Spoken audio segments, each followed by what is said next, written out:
Today, I'm going to elaborate on the question I've sent you on Roger Jones. And this is a typical exam question which you need to practice and understand. Now, when you look at the Roger Jones question, look at what it says on required. It says, prepare Roger Jones' statement of profit or loss for the year ended 31st of May 20X1 and his statement of financial position. When you get this type of question, you should always start with a statement of profit and loss.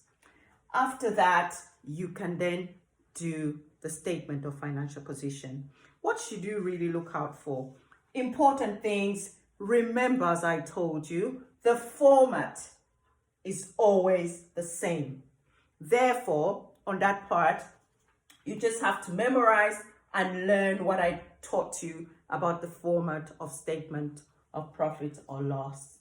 Secondly, because you're under time pressure, you're not going to do T accounts. You will only do workings. But what you should know is what comes first and what do you get from the trial balance. Now, if we look at the Roger Jones question, what is important is you look at the trial balance. And obviously, in a statement of profit and loss, what comes first is the revenue. And you get the revenue figure of $402,200. Next is cost of sales. When it comes to cost of sales, remember, opening inventory comes first. Where do you get that figure? That figure is always on the trial balance. And when you pick out a figure from the trial balance, I advise that you tick. Otherwise, you're going to have some numbers left out and then your balance sheet won't balance. So, opening inventory, $50,000. You find that figure on the trial balance. Purchases, same thing. You find them on the trial balance, $250,000.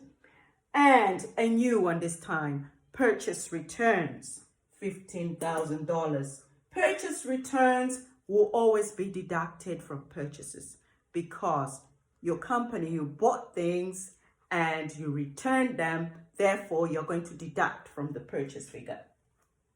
After purchase returns, obviously less closing inventory. Remember, closing inventory is always on the additional information you will get in a question. So if you look back at the question, it says the following additional information as at 31st of May 20X1 was available. And the first one says inventory as at the close of business has been valued at $42,000. And that's your closing inventory. That's the figure that you're going to put there. After closing inventory, obviously, you have your gross profit.